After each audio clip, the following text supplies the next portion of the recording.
Ang kwento ni Tomby.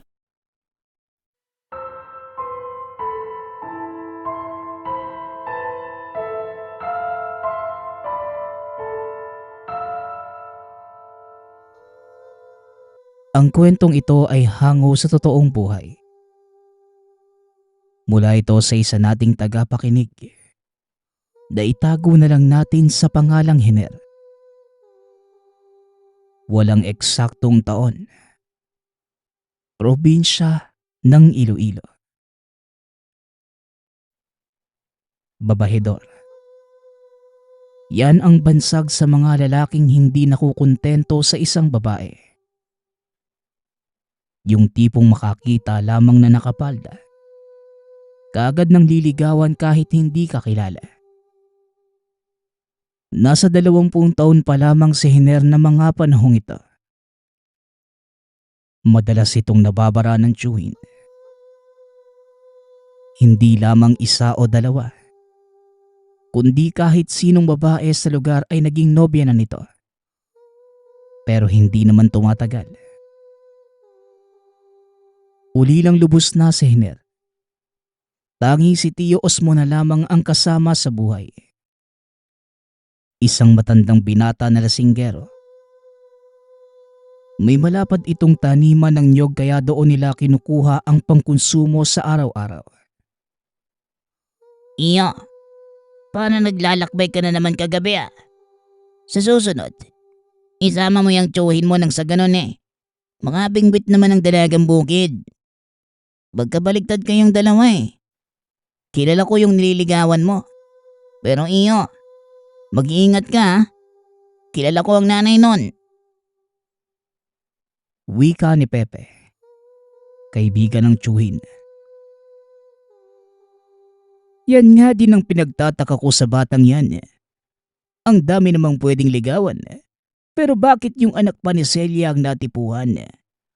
Hoy bata, ano bang nakita mo doon? Laging ang nakayuko yun eh. Kung hindi naman nakayuko, nakatabon pa ang mga buhok sa muka. Wika ni Tio Osmon. Kayo talaga? Ako na naman ang nakita nyo. Uminom na nga lang kayong dalawa dyan. Mamaya may makarinig pa sa inyo eh. Sabihin eh sinisiraan nyo sila. Mabait po yung Tio. Kaso mahirap umakyat ng ligaw.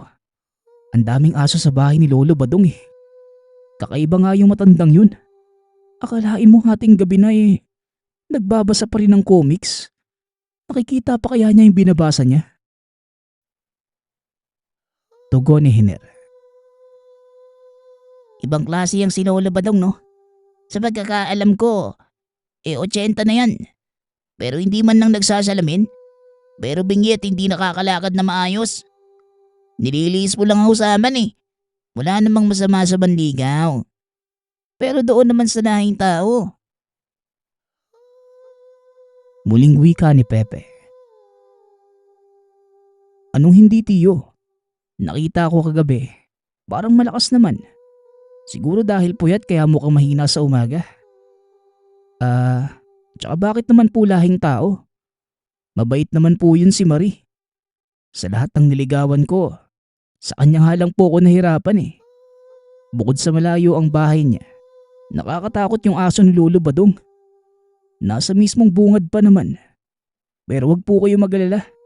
Mabait yung nanay niya eh. Minsan ko na po yung nakausap. Hayaan nyo na lang po. Uminom na lang po kayo dyan. Tugon ni Hiner. Napailing na lamang ang mga kausap. Habang tumatagay ng tuba, hindi nila maiwasang magkwentuhan patungkol sa mga nagaganap sa baryo. Halos lahat ng mga tao sa lugar, kakilala nila dahil sa pagtitinda ng tuba.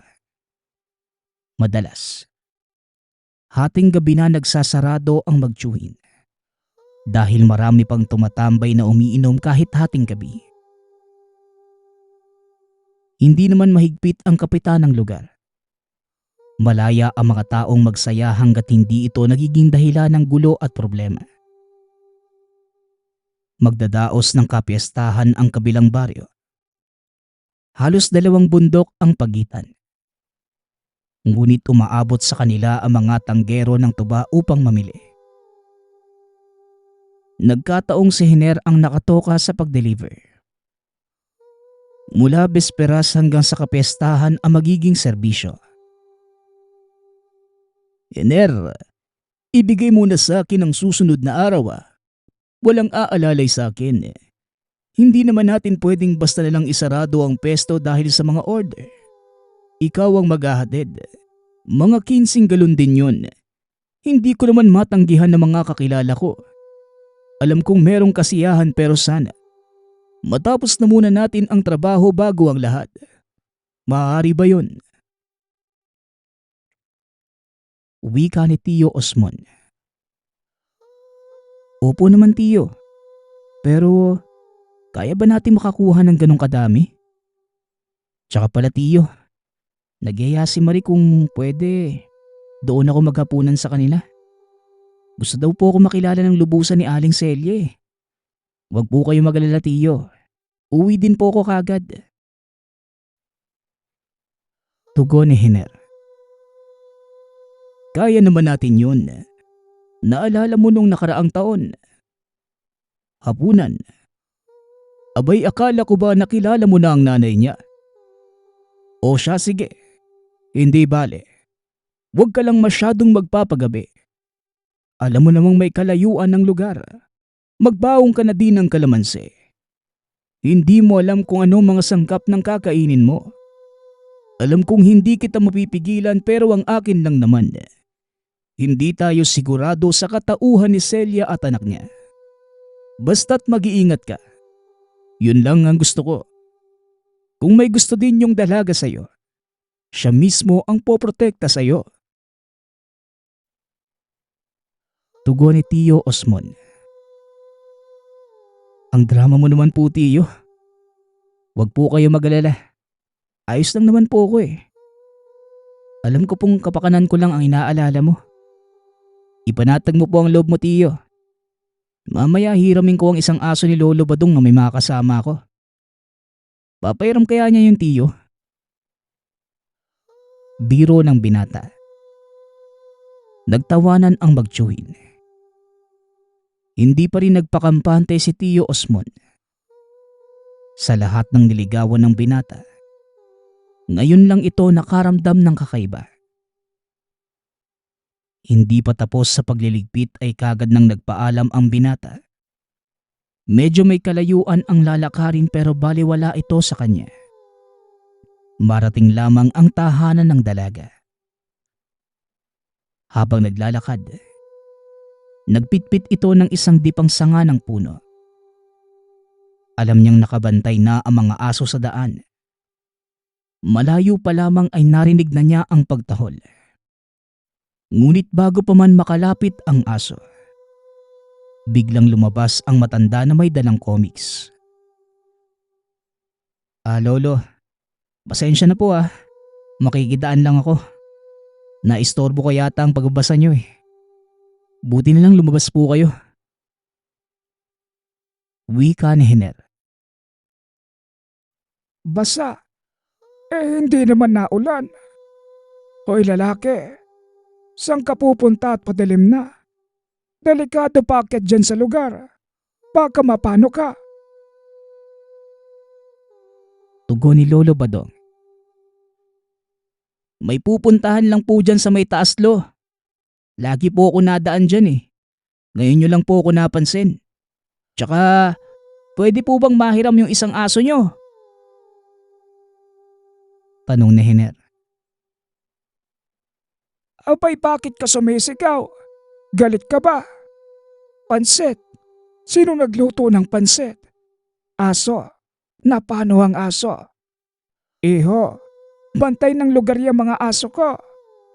Pero hindi yan naabot doon dahil meron silang hangganan.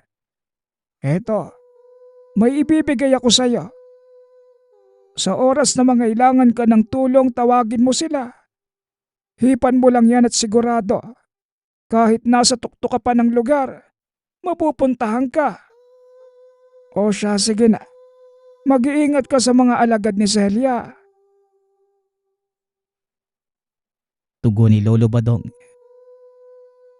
Salamat po sa pito, Lolo. Sige po, mag-iingat po ako. Mauuna na po ako at padilim na. Wika ni Hiner. Kahit malabo ang pagkaintindi sa bawat sinabi ng matanda, nagpasalamat pa rin siya sa bigay ni Lolo Badong. Nilagay niya ito sa bulsa kasama ng 2 peraso ng kalamansi na kinuha sa tubaan ng tiyuhin. Nagpatuloy lang si Hiner sa paglalakad bago tuluyang dumilim ang buong paligid. Naabot na ng binata ang lugar ng dalaga. Naabutan niya itong nakatayo sa tapat ng bakod na tila naghahantay sa pagdating. Nakangiti ang dalaga at binati si Hiner. Nanibago si Hiner sa harap. Laging nakatakip ang buhok sa mukha nito ngunit ng pagkakataong yun, nakatali si Marie. Natulala si Hiner sa harap. Hindi ito kumukurap at nakatitig lamang sa dalaga. Ayos ka lang ba? Sabi ko, pumasok ka na. Parang nakakita ka ng Diyos eh. Halina't nasa kusina pa si nanay. Pagpasensyahan mo na. Ngayon ka lang pinakitaan na maganda ni nanay. Pero napansin niya, mukha ka naman daw seryoso eh. Wika ni Marie. Pasensya na't hindi ko maiwasang pagmasdan ka. Nainibago lang siguro ako, Marie. Iba ang aura mo ngayon eh. Tsaka salamat ha. Salamat sa imbitasyon. Tugon ni Hiner. Salamat din at palagi kang buwibisita. Sige na, halika na't hindi ligtas ang paligid. Siya nga pala, Hiner. Gusto akong makilala ng tiyuhin ko. Dadating sila ngayon para makisalo maya-maya lang. Wika ni Marie. Tiyuhin? Sino? Alos gabi-gabi ako dito pero hindi ko naman siya nakikita. Kapatid ng nanay mo? Tanong ng binata. Ngunit hindi na tumugon pa ang dalaga. Tuluyan na siyang pinapasok sa tahanan. Hindi na binigyan pa ng pansin ni Hiner ang sinabi ni Marie. Habang papasok ng bahay, nakaramdam ito ng kakaibang tensyon. Meron siyang nararamdamang kakaiba sa paligid. Pinaupo siya ng dalaga sa mahabang upuan habang hinihintay na maayos ang lamesang paglalagyan ng hapunan. Iniwanan muna ng dalaga si Hiner. Tumulong ito sa paghahanda sa ina.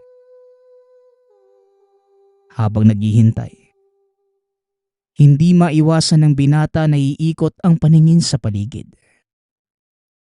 Sa ilang gabing pagdalaw, ngayon pa lamang niya nasilayan ang mga dekorasyong nakasabit. Tila mga naglalakihang pangil na mga hayop na ginawang palamuti sa dingding. Habang tinititigan ito, nakaramdam siya ng kakaibang kaba. Naiisip ni Hiner na hindi ligtas na manatili sa bahay.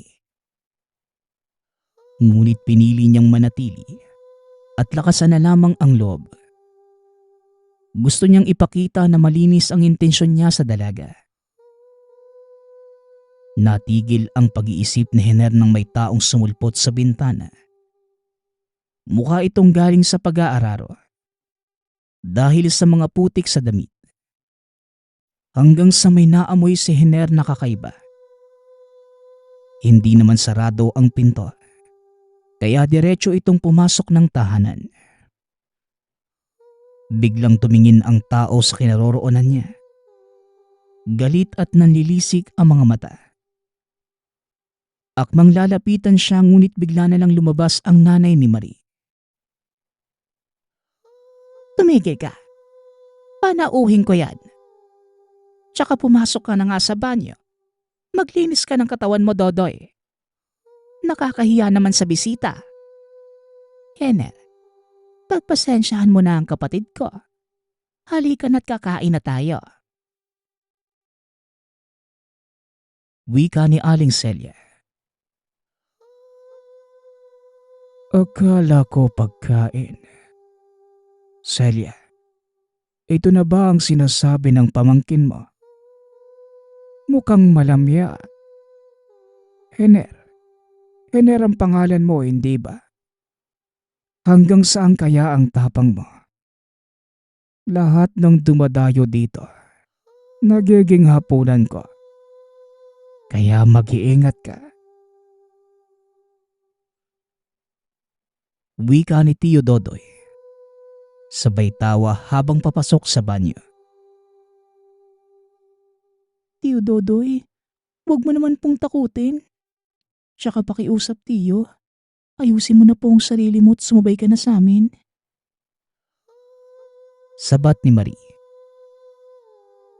Inihanda na ni Aling Celia ang makakain. Nakaupo na ang binata sa tapat ng hapagkainan, habang isa-isang nilalabas ang mga putahe. Iba't ibang luto ng karne ang nakahanda. Natatakam na si Hiner habang naaamoy ang sangkap ng mga nakahain. Pero naisip nito ang bili ng chewin. Kinapa niya ang bulsa at kinuha ang isang pirasong kalamansi. Ngunit hindi ito nagpahalata.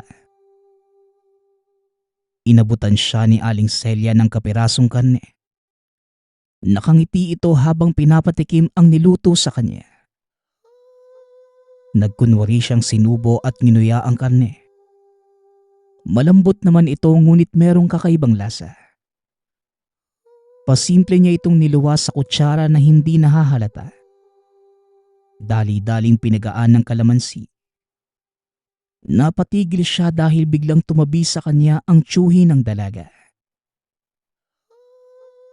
Bata, nakikita ko ang ginagawa mo. Mautak ka. Binabastos mo kami ng harap-harapan. Pasalamat ka't kaharap natin ang mag-ina. Kung hindi, kanina ko pa tinanggal yung ulo mo. Banta ni Tio Dodoy. Tinignan ni Hiner ang mag-ina. Wala naman itong reaksyon sa sinabi ng katabi. Tila binuhusan ng malamig na tubig ang katawan niya at biglang nanginig. Napatayo na lamang bigla si Hiner at nagpaalam na itong uuwi. Nagulat ang mag-ina ngunit hindi na napigilang tumakbo palabas ang binata. Walang lingon-lingon. Ang gusto lang ng binata ay malayo sa lugar. Habang tumatakbo, nararamdaman niya na merong sumusunod sa kanya. Akmang lilingon na sana. Biglang natisod ang paa niya sa bato. Paluhod itong bumagsak sa lupa. Akmang tatayo na sana. Ngunit nakarinig siya ng paghangos malapit sa kinaroroonan. Naalala ni Hiner ang pitong binigay ni Lolo Badong. Kinuha niya ito at walang pagdadalawang isip na hinipan. Ilang beses na pag-ihip hanggang sa maya-maya pa. Nakarinig siya ng mga yabag. Tila mga kabayong pasugod sa kanya. Dali-daling tumayo ang binata. Gumilid nang makitang lumiwanag ang lugar dahil sa mga dambuhalang aso na lumiliwanag ang katawan. Saksi mismo si Hiner kung paano nilapa ng mga aso ang nilalang na sumusunod sa kanya. Naisip niyang ito ang mga alaga ni Lolo Badong. Dahil sa takot na nararamdaman, sinikap ng binatang maabot ang tahanan ng matanda. Kahit paika-ika. Naabutan niya itong nasa tapat ng bintana. Nagbabasa ng comics. Akmang tatawagin niya sana si Lolo Badong. Bigla namang nagkahulan ang aso ng matanda. Bigla itong lumapit sa kanya at dinilaan ang paa na may pinsala. Nakaramdam si Hiner ng kakaiba. Tila may kung anong hinerhiya na dumaloy sa sugat sa paa at nawala ang sakit. Napayuko ito at nagpasalamat sa aso. Pag-angat ng ulo. Mula sa bintana ay nakatingin na pala ang matanda. Nakangiti sa kanya. Alam niyang hindi ito lalabas kaya kinawayan niya ito. Mabilisang nilisan ang lugar.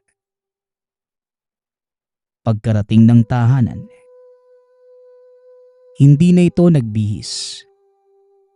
Pumasok kagad sa silid at humiga. Dahil nagpapahinga na ang tiyuhin at laseng, natulog na lamang si Hiner. Nagising ito kinabukasan. Inaayos na ng tiyuhin ang mga galong paglalagyan nila ng mga naipong tuba. O ano? Kamusta ang lakad mo kagabi? Mukhang pagod na pagod ka yata. Mamayang hapon yung karosa ni Chong. Dadaanan ang mga galong puno na. Ikaw na ang sumama. Medyo agahan nyo lang ang pag-alis para makabalik kayo bago magdilim. Bukas naman, tayong dalawa ang maghahatid ng mga maiiwan. Abay, parang masama yata ang pakiramdam mo. Mukha kang may sakit. Iho, kung ano man ang nangyari kagabi, ganyan talaga ang buhay. Hindi ka ba nagustuhan ng nanay? Tanong ni Tio Osmond. Tio, parang hindi ko po kaya magkwento ngayon eh. Pakiramdam ko, sobra po ako nagugutom. Pwede po bang magagahan muna? Kumain na po ba kayo? Tugon ni Hiner. Sige na. Huwag mo na akong alalahanin at kumain ka na. Hindi habang buhay kasama mo ako. Kung maaari sana, pakiusap ko sa iyo, iyo. Ayusin mo na ang buhay mo ng mas maaga. Huwag mo nang gayahin ang daang tinahak ko. Hindi kita pinipigilan sa mga gusto mong gawin dahil ayokong maging mag-isa ka. Wika ni Tio Osmond. Tio naman, alam ko naman po yun eh. Huwag na nga po kayo magdrama. Ayan, sa kakainom mo yan ng tuba eh. Kaya nagiging madrama ka na. Salamat Tio ah. Dahil hindi mo ko pinapabayaan. Makapag-asawa man ako, syempre hindi kita iiwanan. Dito pa rin ako sa'yo. Tugon ng binata. Bago pa man sumapit ang 2:00 ng hapon, dumaan na ang kukuha ng mga tuba. Inalalayan ito ng binata para matapos sila ng mas maaga. Medyo may kalayuan ang pinaghatidan. Ngunit kinaya namang makabalik bago magdilim. Naabutan ng binatang tumatagay na naman ang tiyuhin. Hinayaan na lamang niya ito. Kinuha ang mga natitirang galon. Nilinis para mapaglagyan kinabukasan. Habang nasa gilid ng bahay, may naramdaman muli siyang kakaiba. Biglang sumagi sa isipan ang nangyari kagabi. Kaya kahit hindi pa tapos ang paglilinis ng mga galon, dali-dali na itong pumasok ng tahanan. Naabutan niyang nakahilata na ang tiyuhin sa mahabang bangko. Humihilig pa dahil sa kalasingan. Sinarado niya ang buong tahanan. Inayos na din ang tiyuhin para makapagpahinga ng maayos. Nang gabing yon, hindi siya makatulog dahil sa kakaibang pakiramdam sa paligid. Hindi na din niya naikwento sa tiyuhin ang mga naganap dahil lasing na ito. Habang nakahiga sa tabi ng tiyuhin, nanalangin itong maging maayos ang lahat. Anuman ang nangyayari, pinapasa Diyos na lamang niya ito. Hanggang sa makatulog at kinabukasan, nagising na lamang ang binata dahil sa sigaw ng tiyuhin. Halos lahat ng mga galong nasa gilid ng bahay merong mga kalmot. Hindi naman butas pero tila may halong pagbabanta. Di ba? Nilinis mo ito kagabi. Bakit ganito ang nangyari sa mga galon? Lasing ka din ba, Hiner? Buti na lang hindi nabutas. Malayo pa naman ang bayan at mahirap maghanap ng ganitong galon. Sige na, Hiner. Mag-ayos ka na't doon tayo manananghalian sa kaibigan ko. Marami silang handa.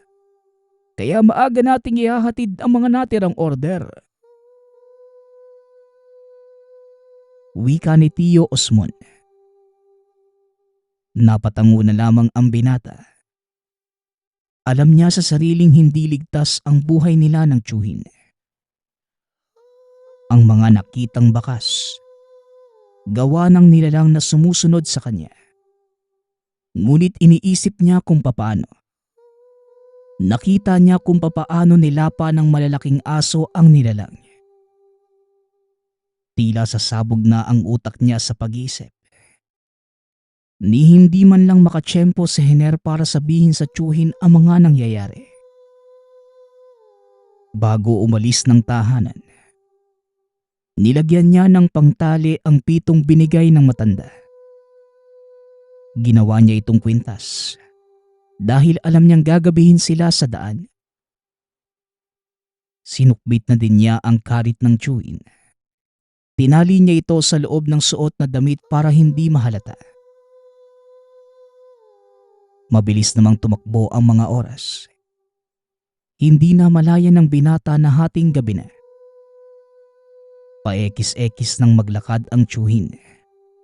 Nakipag-inuman ito sa mga kaibigan kaya hating gabi na nang bagtasin nila ang kahabaan ng lugar. Makauwi lamang. Dahil kabisado naman ni Hiner ang daan, naging madali para sa binata ang pagbagtas. May mga ilaw naman ang dinadaanan.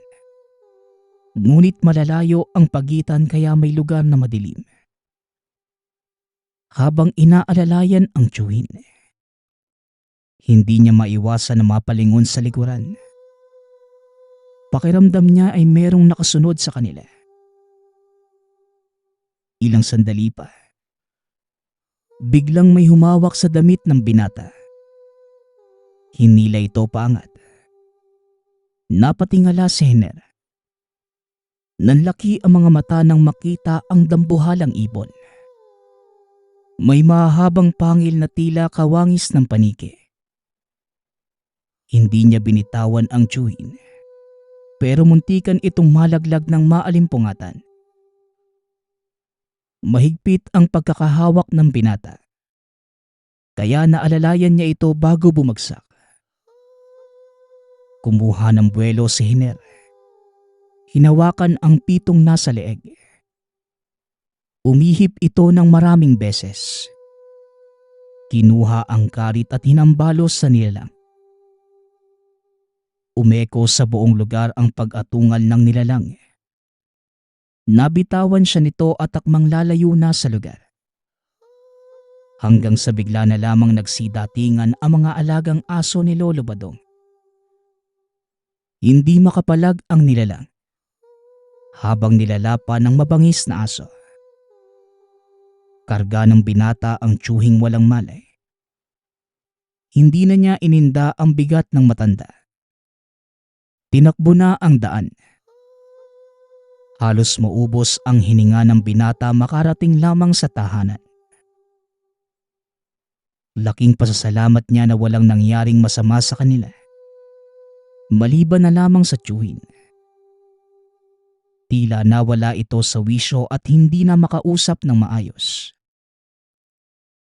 Kinaumagahan, humingi ng tulong ang binata sa mga kaibigan ng tiyuhin at dinala sa manggagamot.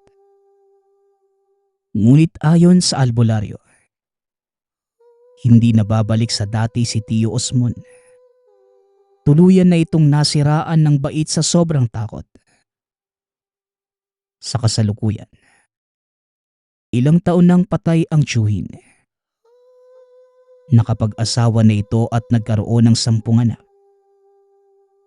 Ang dating tubaan ay naging lugawan dahil magaling magluto ang asawa ni Hiner. Nagbebenta pa rin naman sila ng tuba, pero hindi na kagaya dati. Nailahad niya ang kwento sa mga anak.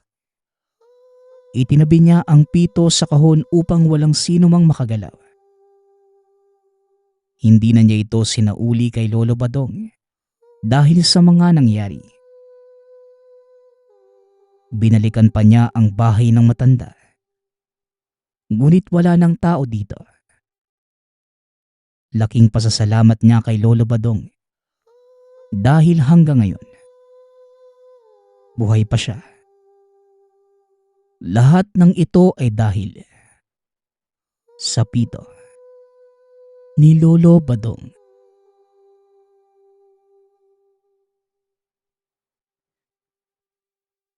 Ang kwentong ito ay hango sa totoong buhay. Mula ito sa isa nating tagapakinig na itago na lang natin sa pangalang Luis. Walang eksaktong taon. Probinsya ng Capiz. Kakain ka ba sa isang kainan na hindi mo alam kung ano ang handa? Simula pagkabata, magkakilala na ang magkaibigan na tawagin na lang natin sa pangalang Luis at Lorenzo. Kapwa wala ng ina ang mga ito at mahilig na makipagkaibigan sa mga hindi kakilala. Si Luis ay lumaki na walang ina. Malayo ang loob nito sa amang si Tatay Teteng. Ayaw ng ama na magtiwala basta-basta ang anak sa mga tao, lalo na sa hindi nito lubusang kilala. Samantalang si Lorenzo naman, lumaki na busog sa pagmamahal ng magulang ngunit maagang naulila. Naging magkaibigan ang dalawa nang mapunta sa poder ng tiyuhin si Lorenzo nang namayapa ang mga magulang. At dahil kalapit lamang ang bahay nila Luis, nagsimula silang maging magkaibigan. Ang hirap kapag walang ina, no? Wala akong mapagsabihan ng sama ng loob ko. Wika ni Luis. Bakit? Hindi ba kayo magkasundo ni Mang Teteng? Mukha naman siyang mabait ah. At di ba manggagamot ang tatay mo? Ang astig kaya niya. Tugon ni Lorenzo. Buti pa nga ibang tao napapagaling niya at nakakasama. Samantalang si nanay noon, hindi niya nga nagamot eh. Hindi din siya nagkaroon ng oras para makasama ako. Muling wika ng binata. Alam mo pare, abala lang siguro ang tatay mo. Bigyan mo pa siya ng pagkakataon para bumawi sa'yo. Tsaka, siguro kalooban na ng Diyos na mawala sa inyo ang nanay mo. Kaysa naman naghihirap pa siya sa piling niyo, di ba? Tugon ng kaibigan. Siguro nga, hindi ko alam eh. Magkaiba kasi kami ng paniniwala ni tatay. Masyado siyang misteryoso at mahigpit. Wika ni Luis. Sus, mahal ka lang niya. Kaya ayaw kanya napapahamak pare. Buti ka nga may tatay pa eh. Ako, ulila na pero wala lang sa akin yun. Alam ko na maraming plano ang Diyos sa akin eh. Maraming plano? Kagaya natin oh. Saan ba tayo pupunta? Naku pare, di ako pwede mamaya. Alam mo naman nandyan yung tiyuhin ko eh. Parang tatay mo yun. Mahigpit. Panigurado hindi ako makakatakas mamaya. Di ibig sabihin di tayo tutuloy mamaya. Sige na nga. May pinapagawa din sa akin si tatay eh. Huling wika ni Luis. Matapos mag-usap ang magkaibigan, parehong umuwi na ang mga ito sa tahanan. Saan ka na naman ba nanggaling? Ano na naman ang ginagawa mo, anak? Minsan magpaalam ka naman sa akin para alam ko kung saan ka nagpupunta. Wika ni Tatay Teteng. Bungad agad tay. Kapag nagpaalam naman ako sa'yo, hindi ka naman pumapayag eh. Tsaka dyan lang naman ako kanina sa manggahan tay. Kasama ko si Lorenzo. Tugon ni Luis. Napabuntong hininga na lamang si Tatay Teteng sa sinabi ng anak. Payagan man kita o hindi, aalis ka din naman, di ba? Bueno, kaarawan mo na bukas at nasa bastong edad ka na kaya naman hindi na kita pagbabawalan. Basta magpaalam ka lang. Pero sana naman anak, aralin mo naman ang mga ginagawa ko para kung sakali na mawala ako dito sa mundo, kaya mong protektahan ang sarili mo. Muling wika ng matanda. Nagulat naman si Luis sa sinabi ng ama. Talaga tay? Hindi mo na ako pagbabawalan? Tanong ni Luis. Dali-dali namang tumango si Tatay Teteng sa sinabi ng anak. Pero sa isang kondisyon anak, sana ay pag-aralan mo ang lihim na karunungan. Tugon ni Tatay Teteng. Kaagad namang napakamot sa ulo si Luis. Sige na nga tay, gagawin ko. Tuturuan mo naman po ako, di ba? Tanong ng binata. Napangiti naman ang matanda sa sinabi ng anak. Oo naman anak, ako ang magiging guro mo. Magkakaroon na rin tayo ng oras sa isa't isa. Gusto ko ding bumawi sa lahat ng pagkukulang ko sa iyo anak. Tugon ni Tatay Teteng. Nagulat si Luis. May bahagi ng puso niya na nais makasama ang ama at magkaroon ito ng oras sa kanya. Napangiti ang binata at tumango. Sige po tay, masaya po ako magkakaroon ka po ng oras sa akin. Sana totoo nga. Muling wika ni Luis. Matapos ang pag-uusap, nagpahinga na ang binata sa silid. Hindi maiwasan na mapangiti ito habang iniisip na magkakasama sila ng ama, kahit pa sa pag-aaral ng lihim na karunungan. Kinabukasan, kaarawan na ni Luis. Kaya naman tuwang-tuwa ito dahil pakiramdam niya, malaya na siyang gawin ang mga nais. Kaagad namang binati ni Lorenzo ang kaibigan. Binigyan pa ito ng regalo na alagang manok. Maligayang kaarawan pare. Binata ka na. Kailan tayo maghahanap ng babae? Pabirong wika ni Lorenzo. Ikaw talaga Lorenzo. Kahit kailan puro kakalokohan. Kung ako sa inyo, sulitin niyo muna ang buhay pagkabinata niyo. Dahil kapag nagkapamilya na kayo, maiisip niyo na masaya pala na walang obligasyon dahil sakit lang sa ulo. Tugon ni Tatay Teteng. Ibig mo sabihin tay, sakit lang kami sa ulo ni nanay noon sa'yo? Tanong ni Luis. Hindi naman ganun anak. Masaya ako na maging anak kita. Minahal ko ang nanay mo higit pa sa sarili ko. At kahit kailan, hindi kayo naging sakit sa ulo ko. Dahil napaghandaan ko ang pamilya natin. Ang sinasabi ko lang, huwag kayo magmadali. Tugon ni Tatay Teteng.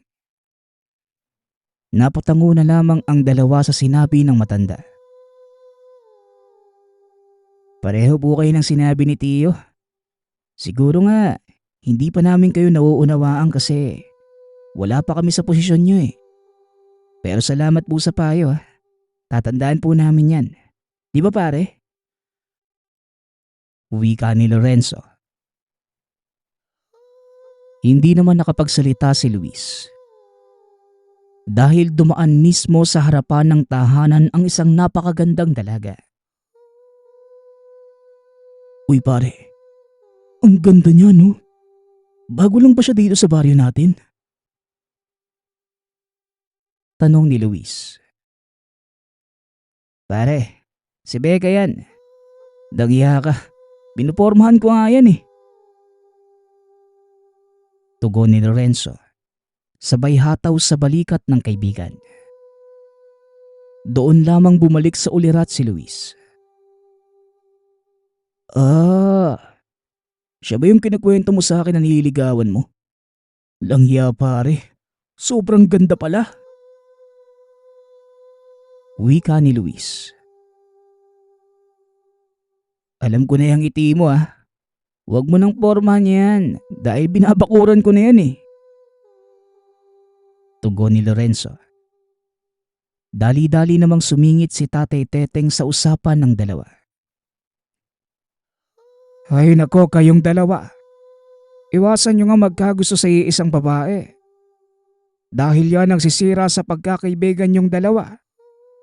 Tsaka matuto nga kayong magparaya sa isa't isa. Kung sino ang nauna, ipaubaya na ng nahuli. Sabat ni Tatay Teteng. Alam naman namin yun tay. Tsaka huwag ka mag-alala pare. Hindi ko aagawin sa'yo si Becca. Sayong sayo na siya. Mas mahalaga sa akin ang samahan natin oh. Wika ni Luis. Kaya nga kaibigan kita pare. Sige pare, kain na tayo. Kanina pa ako natatakam sa biko ni Mang Teteng eh. Ang bango sa ilong. Tugon ni Lorenzo. Nagsimula ng kumain ang mga ito. At halos kamag-anak lang ni Luis ang bisita. Kaya naman komportableng nagkwentuhan ang dalawa. Matapos ang kaarawan ni Luis, nagsimula na ito na mag-aral ng lihim na karunungan. Nawala na ito ng oras para makipagkita sa kaibigan. Pero naiintindihan naman yon ni Lorenzo. Isang araw habang nag-iensayo sa paggamit ng espada, dumalaw si Lorenzo sa kaibigan. Kumusta na pare? Pasensya na. Abala ako sa pag-iensayo eh. Huwag ka mag-alala. Babawi ako sa iyo kapag natapos na ang pagsasanay ko. Wika ni Luis. Ayos lang pare. Masaya nga ako para sa iyo eh. Nakakasama mo na ang tatay mo. Tsaka mag-aayos na kayo. Nga pala, kami na ni Becca. Kapag libre ka bukas, sama ka sa akin. Gusto ko kasi pakilala ka sa kanya eh. Tugon ni Lorenzo. Oo ba? Sige, daanan mo na lang ako dito sa bahay. Nagpapaalam na din ako kay tatay na mas maaga para di siya magalit. Wika ni Luis. Sige pare ah. Yun lang naman pinunta ko dito eh. At syempre, kinakamusta lang kita. Tugon ni Lorenzo. Sige pare, kita na lang tayo bukas. Aagahan ko na lang gumising. Muling wika ni Luis. Nagpaalam na si Lorenzo sa kaibigan at umalis na ito. Nagpatuloy sa pag-iensayo si Luis. At ng mga oras na yon, mahigit 1 buwan na itong nag-aaral ng lihim na karunungan. Kaya naman may alam na ito sa mga orasyon. Matapos ang pagsasanay kinagabihan, nagpaalam sa ama si Luis. Oy Luis, balita ko anak ng aswang ang pamilya ng nobya ni Lorenzo. Bantayan mo ang kaibigan mo. Baka mayanggaw mahirap na. Ikaw din, mag-iingat ka ron. Paalala ni Tatay Teteng. Nagulat naman si Luis sa sinabi ng ama. Hindi ito makapaniwala. Sigurado ka ba, Tay? Baka naman haka-haka lang. Tanong ni Luis. Abay, hindi ko namang sinasabi na sigurado ako. Dahil hindi ko pa naman nakikita o nakakausap ang pamilya niyan. May nagsabi lang sa akin na kakilala. Ikaw na ang umalam kung totoo ba o hindi. Wika ni Tatay Teteng. Napatango na lamang si Luis. Dahil maalam na ito kung paano malalaman kung aswang ba o hindi ang isang tao. Kinabukasan, sinundo ni Lorenzo si Luis sa kanilang tahanan. Para masigurado ang kaligtasan ng kaibigan, niregaluhan niya ito. Pare, regalo ko nga pala sa'yo. Habak di bala ang kwintas na yan. Poprotektahan ka sa lahat ng masasamang elemento. Bigay ko na yan sa'yo. Regalo ko yan dahil masaya ako para sa inyo ni Becca. Wika ni Luis. Naku, salamat pare ah. Palagi ko itong susot at iingatan ko to. Tugon ni Lorenzo.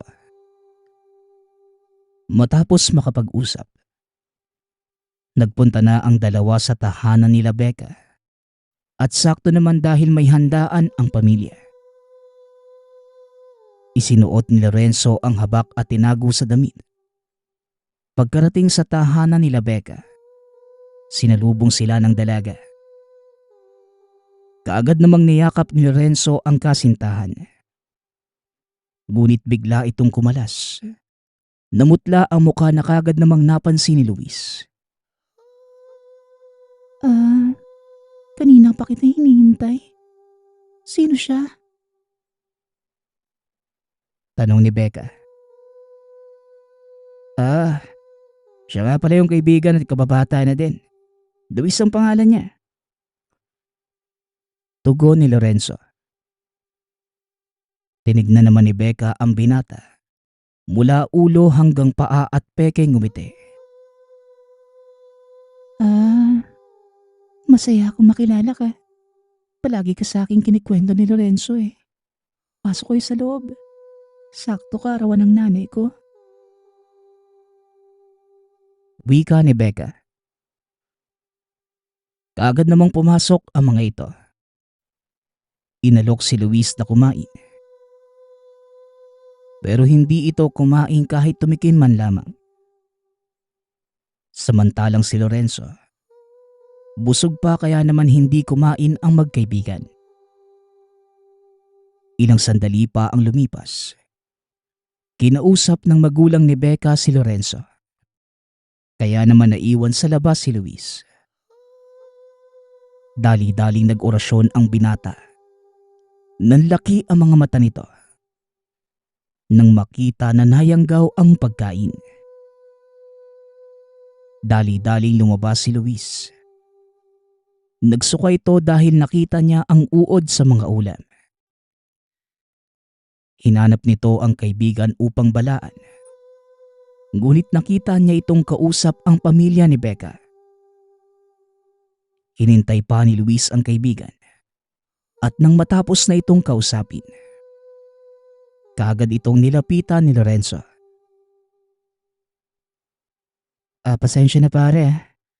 Napasarap ang kwentuhan namin ng magulang ni Becca. Uwi ka na ba? Sabay na tayo. Nagpaalam na din naman ako eh. Tanong ni Lorenzo.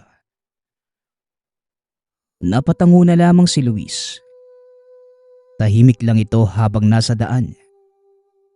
Iniisip ng binata kung dapat ba niyang sabihin sa kaibigan ang nalaman. O hayaan na lamang ito. Pare, narinig mo na ba yung haka-haka na aswang yung pamilya ni Becca? Tanong ni Luis. Oo eh. Minsan nga napapaaway pa ako. Dahil may nangiinsulto kay Becca. Sinabihan ba namang manananggal yung syota ko? Ayun, sinuntok ko. Bakit mo naman natanong? Naniniwala ka ba sa sinasabi ng iba? Tugon ni Lorenzo. Napalunok na lamang ng laway si Luis. Napapaisip kung paano niya sasabihin ang totoo sa kaibigan nang hindi ito nagagalit. Paano kung oo? Magagalit ka ba sa akin? Muling tanong ng binata. Tumawa lamang si Lorenzo at tinapik ang balikat ng kaibigan. Sige na, umuwi ka na nga muna. Mauna ka na pala. Tugon ni Lorenzo. Teka pare, nagbibiro lang naman ako eh. Masyado ka namang seryoso. Wika ni Luis. Alam mo pare, wala naman akong pakialam sa sasabihin nyo eh. Mahal ko si Becca. Tugon ni Lorenzo. Pero pare, kanina muntik na tayo mayanggaw ng pamilya niya. Buti na nga lang hindi tayo kumain eh. Makinig ka naman sa akin. Wika ni Luis. Alam mo pare, kung may gusto ka kay Becca, pwede mo namang sabihin sa akin. Huwag mo lang siyang sisiraan sa akin para lang layuan ko.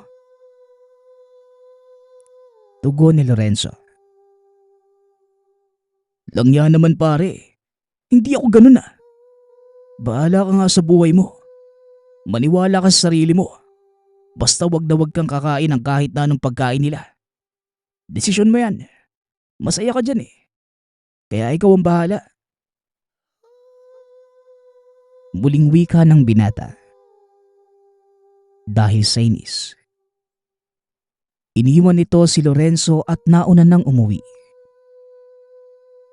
Mula ng araw na yon, hindi na nagpansinan pa ang magkaibigan. Nakagad namang napuna ni Tatay Teteng. Anak, napansin ko na parang hindi na kayo nagkikibuan ni Lorenzo. May nangyari ba? Tanong ni Tatay Teteng. Napabuntong hininga na lamang si Luis at napahilamos. Kasi naman tay eh. Sinabihan ko na si Lorenzo na mag-iingat kay Becca. Dahil nung ipinakilala niya ako, sakto may handaan at hindi ako kumain. Tapos na nagbitaw ako ng orasyon, ang daming uod. Muntik pa kaming mayanggaw. Tugon ni Luis. Ibig sabihin, tama ang hinala ko na aswang ang pamilyang yon. Bakit naman hindi naniwala sa'yo si Lorenzo? Muling tanong na matanda. Ewan ko ba dun tay? Naalaso na ata ni Becca yung pag-iisip ni Lorenzo eh. Bahala na siya dyan. Tugon ni Luis. Hindi mo ba tutulungan ng kaibigan mo? Paano kapag napahamak si Lorenzo? Kakayanin ba yon ng konsensya mo? Hahayaan mo na lang ba ang kaibigan mo na lasunin ng isang aswang ang pag-iisip? Tanong ni Tatay Teteng. Napaisip naman ang binata sa sinabi ng ama. Pakiramdam nito, hindi niya pa rin alam ang gagawin. Ngunit naisip ni Luis na tama ang ama. Anong gagawin ko tay? Ayaw naman pumaniwala sa akin ni Lorenzo eh. Wala naman po ako magagawa dun. Tanong ni Luis. Ikaw ang makakatulong sa sarili mo anak. Kung ano ang sinasabi ng puso mo, pag-isipan mo muna ng ilang beses. Tsaka ka gumawa ng desisyon. Tugon ni Tatay Teteng. Salamat nga pala tay sa mga payo mo ah. Siguro kung hindi kita nakausap, malabang hahayaan ko na lang si Lorenzo eh. Pero tama po kayo. Kaibigan ko yun at parang kapatid na din. Kaya hindi ko siya dapat sukuan. Wika ng binata. Basta kapag kailangan mo ng kausap, andito lang ako anak. Kapag kailangan mo ng tulong, magsabi ka lang sa akin. Tugon ng matanda. Naluha na lamang si Luis sa sinabi ng ama. Muli niyang naalala ang sinabi sa kanya noon ni Lorenzo. Matapos makausap ang ama, nagpahinga na si Luis sa kwarto. Nag-isip ito ng paraan kung paano niya makukumbinsi ang kaibigan na nagsasabi siya ng totoo. Nakatulog na lamang si Luis sa kakaisip ng paraan.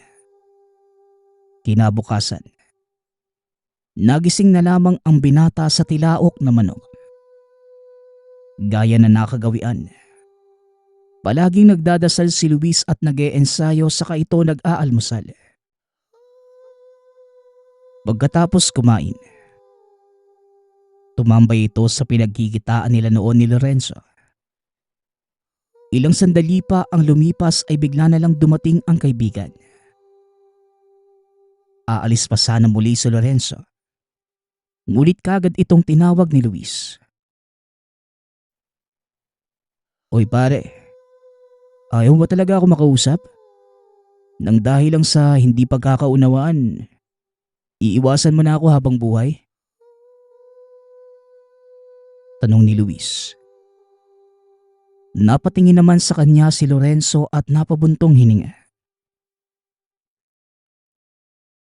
Ayoko nang lumalim pa ang away nating dalawa eh. Kaya iniiwasan na lang kita. Hindi ko naman kasi mababago ang isipan mo kaya naman, kaysa makipagtalo, iiwas na lang ako. Tugon ni Lorenzo.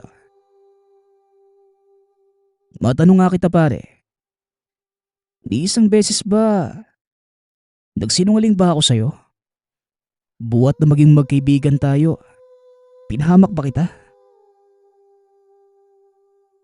Tanong ni Luis. Natahimik na lamang si Lorenzo sa sinabi ng kaibigan. Napaisip ito at napayuko. Hindi pa, kaso Luis, ibang usapan na kasi ito eh. May gusto ko din kay Becca kaya baka sinisiraan mo lang siya sa akin para magkaroon ka ng pagkakataon na maagaw siya. Tugon ni Lorenzo. Natawa at napailing na lamang si Luis sa sinabi ng kaibigan. Aba Lorenzo, kaibigan nga ba talaga kita? Ganyan ba ang tingin mo sa akin? Ganun na ba ako kadesperado na agawin ng isang babae? Sa tingin mo, kaya kong gawin yun sa'yo? Tanong ni Luis. Ewan, pwedeng oo, pwede din namang hindi. Malay ko ba kung ano bang tumatakbo sa isipan mo? Tugon ni Lorenzo. Ewan ko sa'yo. Sana magising ka na sa katotohanan. Hayaan mo, hindi na kita guguluhin. Paniwalaan mo kung anong gusto mong paniwalaan. Muling wika ng binata. Matapos sabihin ang mga salitang yon, umalis na ito at umuwi sa kanila. Pagkawi, sinuntok ni Luis ang pader at nagulat pa si Tatay Teteng sa ginawa ng anak. Alam mo anak, kesa magwala ka dyan, bakit hindi mo na lang sugpoy ng pamilyang yon? May handaan sa kanila sa Makalawa. Imbitado ang lahat. Alam mo ba anak, 2 tao ang nawawala na. May kasama pa ako na ibang albularyo na pumunta doon. Baka gusto mong sumama. Paanyaya ni Tatay Teteng. Natahimik na lamang si Luis at napangiti. Pagkakataon ko na to para makabawi sa pamilyang yun at patunayang kay Lorenzo na tama ang hinala ko. Tugon ni Luis. Tumangulang si Tatay Teteng at matapos ang araw na yon, mas lalo pang nag-ensayo ang binata.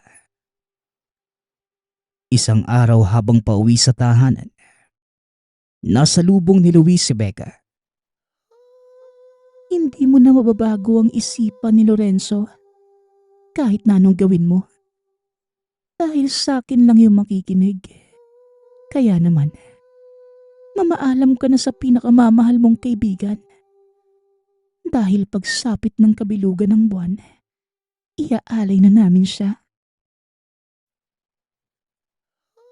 Wika ni Becca. Ngumiti pa ito ng nakakainis kaya naman. Hindi na napigilan pa ni Luis ang sarili at sinakal niya ito. Nakita naman ni Lorenzo ang ginawa ng kaibigan. Kaya mas nagalit ito kay Luis. Mabilis na inuntaya ng suntok ni Lorenzo ang kaibigan. Alam mo pare, napapaliw ka na. Sige, magsama kayong dalawa. Wika ni Luis. Umalis na ito sa harapan ng dalawa. Galit na galit ang binata ng mga oras na yon. Dahil sa unang pagkakataon, nasaktan siya ng kaibigan. Lumipas ang isang linggo. Sumapit na ang handaan. Kaagad na sumama si Luis sa ama. Hindi niya nakita ang kaibigan buhat ng suntukin siya nito. Hindi naman na nag-isip pa si Luis ng masama. Ngunit bigla na lang dumating ang tiyuhin ni Lorenzo. Umiiyak ito. Luis, wala ka bang balita kay Lorenzo? Ilang araw na siyang hindi umuwi sa amin. Nag-aalala na ako sa kanya. Wika ni Tio Paul. Nagulat naman si Luis sa narinig.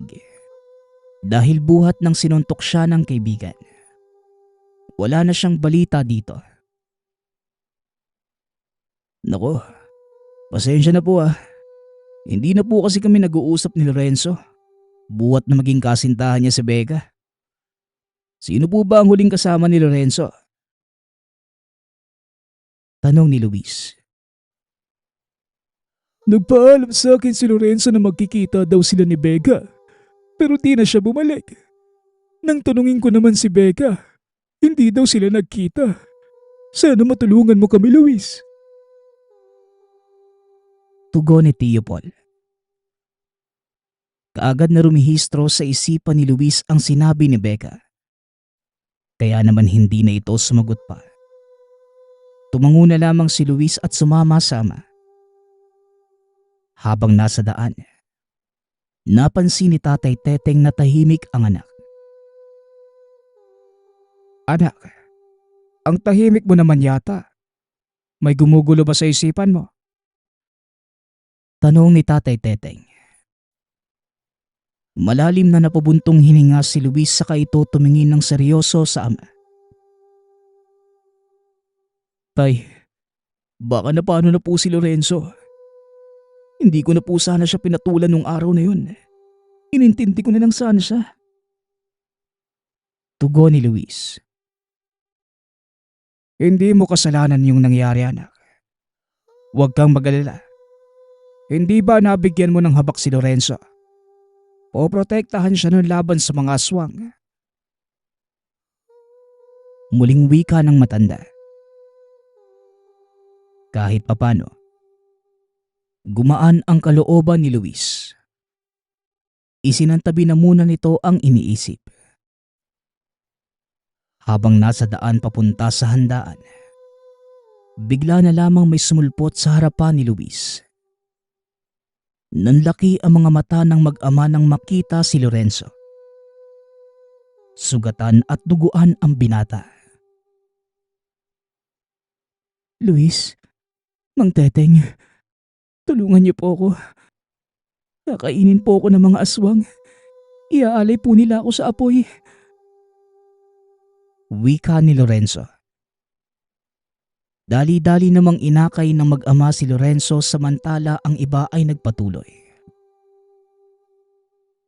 Ano po nangyari sa'yo? Ilang araw ka na daw nawawala, sabi ni Mang Paul ah. Tanong ni Luis. Tama ka pare. Aswang ang pamilya ni Becca. Muntik na nila akong ialay sa apoy. Buti na lang naprotektahan ako ng binigay mo. Hinawakan ko to at nagdasal eh. Sana una pa lang nakinig na ako sa'yo. Tugon ni Lorenzo. Dali-daling ginamot ni Tatay Teteng ang sugat sa katawan nito at dinala sa tahanan ni Mang Paul. Matapos masiguradong ayos na ang kaibigan, nagpatuloy na ang mag-ama. Nang dumating sila sa handaan ay wala na ang mga bisita at nagkakagulo. Kagad nakita ni Luis si Becca. Kakainin sana ang isang buntis kaya kagad nitong sinakal ang babae at sinuntok. Ikaw na naman. Dahil sa'yo, hindi natuloy ang plano namin. Papatayin kitang pakialamero ka. Wika ni Becca. Nagpalit ito ng anyo bilang malaking aso at pinatungan si Luis. Kinagat nito ang braso ng binata. Ngunit hindi yun ininda ni Luis. Nang makahanap ng tiyempo, dali-daling sinuntok ni Luis ang aswang ng ubod ng lakas. Ilang sandali pa ay naputol sa gitna ang katawan ng babae. Kagad itong lumipad. Inatake si Luis at kahit nasugatan, wala itong pakialam. Kaagad namang nilapitan ni Tatay Teteng ang kalahating katawan ng manananggal. Binudburan niyo ng kalamansi maging ng langis kontra aswang. Nagalit ang manananggal. Labis itong nasaktan. Bumagsak ito sa lupa nang masugatan ni Luis ang pakpak nito. Nang dahil sa'yo, nagkasira pa kami ng kaibigan ko. Kaya naman papatayin kita. Wika ni Luis. Akmang sasaksakin ni Luis ang babae. Ngunit pinigilan ito ni Lorenzo. Wag Luis, pakiusap. Wag mo siyang patayin. Wika ni Lorenzo. Inagaw nito ang punyal sa kaibigan. Napangiti si Becca dahil akala nito kakampihan pa rin siya ng kasintahan. Ngunit nagulat ang dalaga nang undayan ito ng saksak ng binata. Hindi ito tumigil hanggang sa nawalan ito ng hininga. Dali-daling inawat ni Luis ang kaibigan. Puno na ng dugo ang mukha nito. Pare, tama na. Patay na yan. Huwag mo nang saksakin. Wika ni Luis. Napaluhod naman si Lorenzo at umiyak habang sumisigaw. Minahal kita, Becca. Pero niloko mo ko. Hindi niya ako mahal. Ginamit niya lang ako para gawing alay. Wika ni Lorenzo. Patuloy pa rin ang pag-iyak ng binata. Dali-dali namang tinapik ni Luis ang balikat ng kaibigan. Kaya mo na pare. Napatay mo naman eh. Tsaka sana maging aral din sa'yo yung nangyari. Wika ni Luis. Tumayo na ito at nakipagtulungan sa ama upang ubusin ang mga natitirang aswang. Matapos ang labanan, dali-daling lumapit si Lorenzo at humingi ng tawad sa kaibigan. Binigyan naman ito ni Luis ng pagkakataon at naibalik ang samahan ng magkaibigan. Magpasa hanggang ngayon, patuloy pa rin ang pagkakaibigan ng dalawa. Kahit matanda na ang mga ito, patuloy pa rin bumabalik sa alaala ng dalawa ng minsan. Magkaroon ng kasintahan si Lorenzo na isang aswang. Maraming salamat nga po pala sa nagpadala ng ating kwento. Nawa ay nagustuhan niyo ang inyong napakinggan. Ang opinyon ko lamang po sa kwentong ito mahirap talagang kalaban kapag pag-ibig ang nanaig sa atin. Dahil sa pagmamahal natin sa isang tao, nabubulagan tayo sa mga sinasabi ng iba tungkol sa kanya. Pero lingid sa ating kaalaman, ito pa pala ang magpapahamak sa atin bandang huli. Muli, nagpapasalamat ako sa sumusuporta sa ating channel. Nawa ay patuloy niyong suportahan at pakinggan ang ating mga kwento. Hanggang sa muling pakikinig. Paalam.